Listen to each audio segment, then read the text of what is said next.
Rabindranath Tagore was a Bengali poet, writer, music composer, and painter from the Indian subcontinent.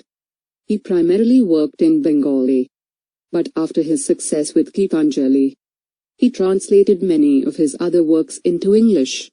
He wrote over 1,000 poems, 8 volumes of short stories, almost 24 plays and playlets, 8 novels, and many books and essays on philosophy, religion, education and social topics. In the story The Homecoming by Rabindranath Tagore, it particularly applies to the struggles faced by Phatik in finding the home where he would feel loved. He constantly keeps on moving throughout the story and lastly dies. Let's look at the full story. The Homecoming. Phatik Chakravarti was ringleader among the boys of the village.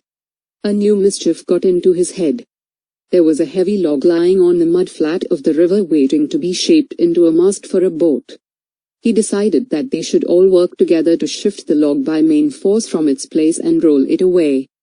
The owner of the log would be angry and surprised, and they would all enjoy the fun. Everyone seconded the proposal, and it was carried unanimously.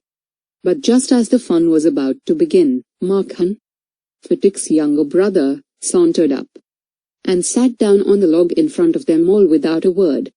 The boys were puzzled for a moment. He was pushed, rather timidly, by one of the boys and told to get up, but he remained quite unconcerned. He appeared like a young philosopher meditating on the futility of games. Phatik was furious. "Makhan," he cried, "if you don't get down this minute I'll thrash you." Makhan only moved to a more comfortable position. Now, if Phatik was to keep his regal dignity before the public, it was clear he ought to carry out his threat. But his courage failed him at the crisis. His fertile brain, however, rapidly seized upon a new maneuver which would discomfit his brother and afford his followers an added amusement. He gave the word of command to roll the log and Makhan over together. Makhan heard the order and made it a point of honor to stick on. But he overlooked the fact, like those who attempt earthly fame in other matters, that there was peril in it. The boys began to heave at the log with all their might, calling out, "1, 2, 3, go." At the word go the log went. And with it went Makhan's philosophy, glory and all. All the other boys shouted themselves hoarse with delight. But Phatik was a little frightened. He knew what was coming. And, sure enough, Makhan rose from Mother Earth blind as fate and screaming like the Furies. He rushed at Phatik and scratched his face and beat him and kicked him, and then went crying home. The first act of the drama was over. Phatik wiped his face, and sat down on the edge of a sunken barge on the river bank, and began to chew a piece of grass. A boat came up to the landing, and a middle-aged man, with grey hair and dark moustache, stepped on shore.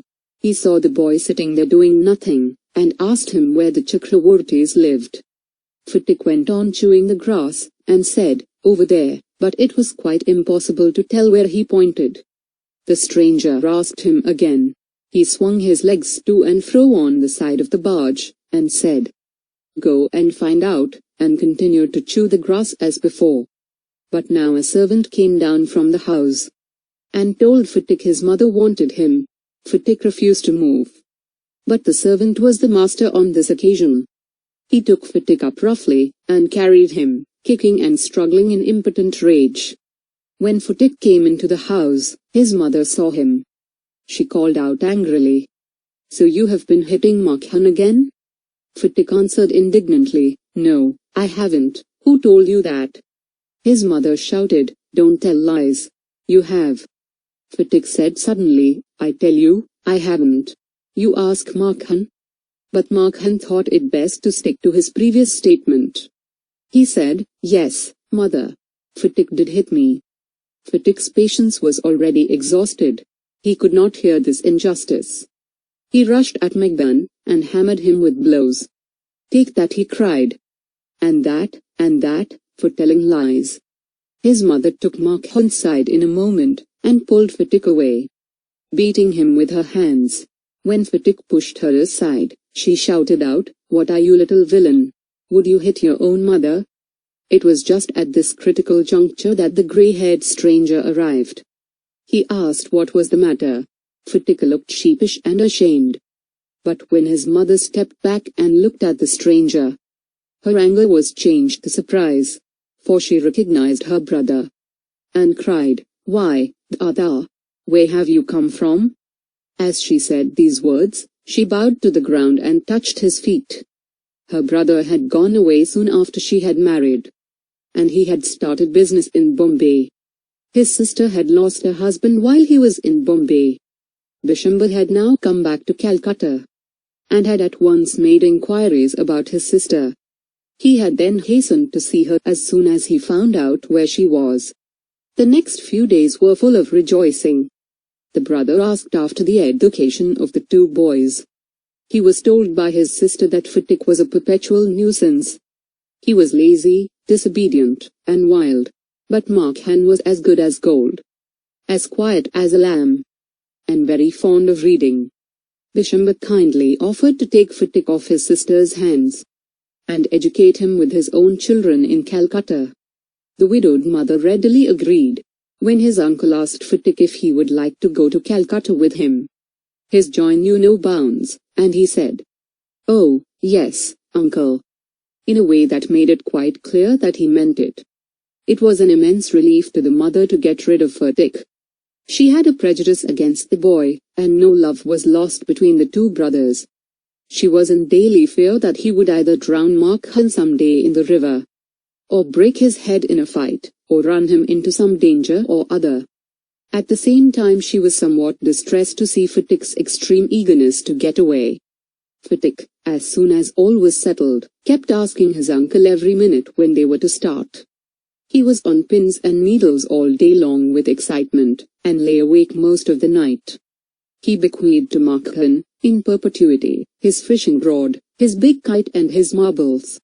Indeed, at this time of departure his generosity towards Makhan was unbounded.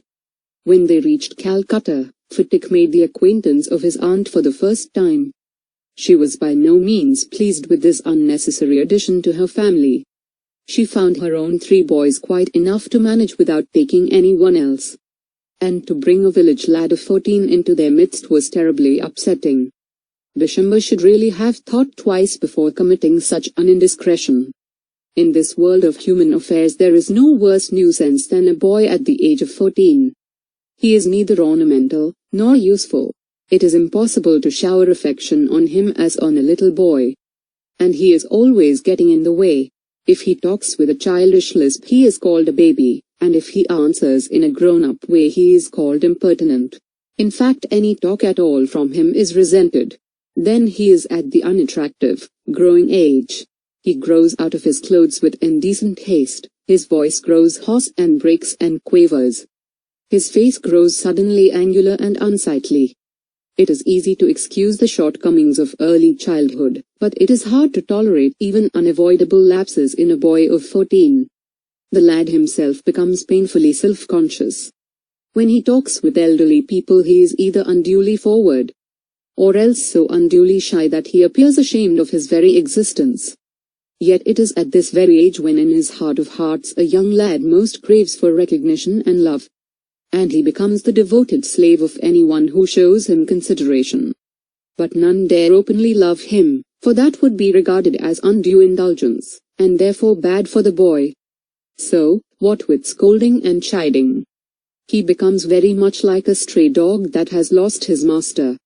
For a boy of 14 his own home is the only paradise. To live in a strange house with strange people is little short of torture. While the height of bliss is to receive the kind looks of women, and never to be slighted by them. It was anguish to Phatik to be the unwelcome guest in his aunt's house, despised by this elderly woman, and slighted, on every occasion.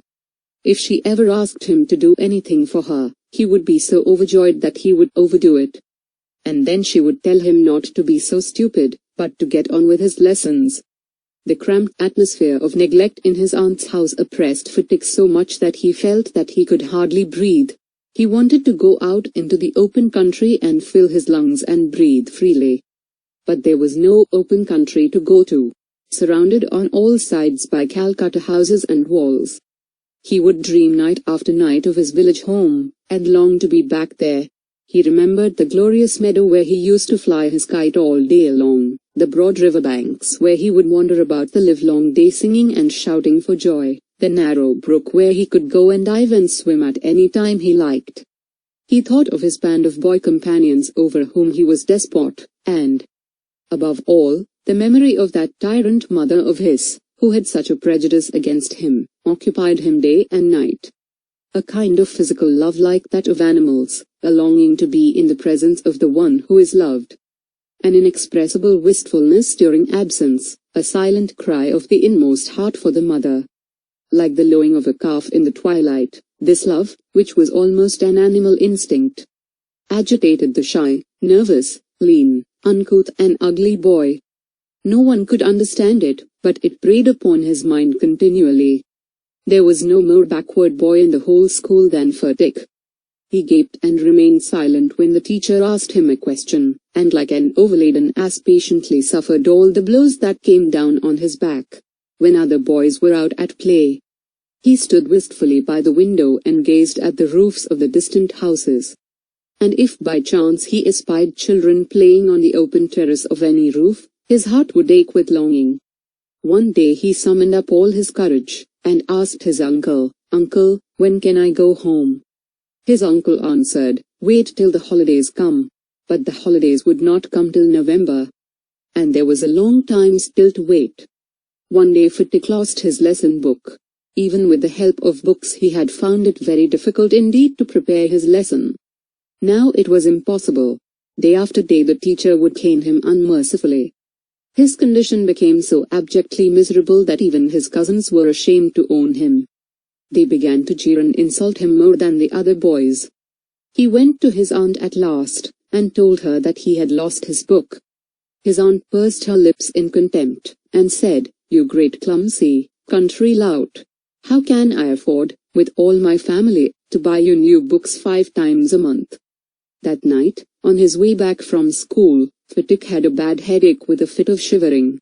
He felt he was going to have an attack of malarial fever. His one great fear was that he would be a nuisance to his aunt. The next morning Phatik was nowhere to be seen. All searches in the neighborhood proved futile. The rain had been pouring in torrents all night, and those who went out in search of the boy got drenched through to the skin. At last Bispamber asked help from the police. At the end of the day a police van stopped at the door before the house. It was still raining and the streets were all flooded. 2 constables brought out Phatik in their arms and placed him before Bispamber. He was wet through from head to foot, muddy all over, his face and eyes flushed red with fever, and his limbs all trembling. Bispamber carried him in his arms, and took him into the inner apartments. When his wife saw him, she exclaimed, "What a heap of trouble this boy has given us. Hadn't you better send him home?" Phatik heard her words, and sobbed out loud, "Uncle, I was just going home, but they dragged me back again." The fever rose very high, and all that night the boy was delirious. Bispamber brought in a doctor. Phatik opened his eyes flushed with fever, and looked up to the ceiling, and said vacantly, "Uncle, have the holidays come yet? May I go home?" Bispamber wiped the tears from his own eyes, and took Phatik's lean and burning hands in his own, and sat by him through the night. The boy began again to mutter. At last his voice became excited. "Mother," he cried, "don't beat me like that. Mother, I am telling the truth." The next day Phatik became conscious for a short time. He turned his eyes about the room, as if expecting someone to come. At last, with an air of disappointment, his head sank back on the pillow. He turned his face to the wall with a deep sigh. Bispamber knew his thoughts, and, bending down his head, whispered, "Phatik, I have sent for your mother." The day went by. The doctor said in a troubled voice that the boy's condition was very critical. Phatik began to cry out, "By the mark. 3 fathoms. By the mark, 4 fathoms. By the mark." He had heard the sailor on the river steamer calling out the mark on the plumb line. Now he was himself plumbing an unfathomable sea. Later in the day, Phatik's mother burst into the room like a whirlwind and began to toss from side to side and moan and cry in a loud voice. Bishamba tried to calm her agitation, but she flung herself on the bed and cried, "Phatik, my darling, my darling." Phatik stopped his restless movements for a moment. His hands ceased beating up and down. He said, "Eh?" The mother cried again, "Phatik, my darling, my darling." Phatik very slowly turned his head and, without seeing anybody, said, "Mother, the holidays have come." End of the story. Thank you.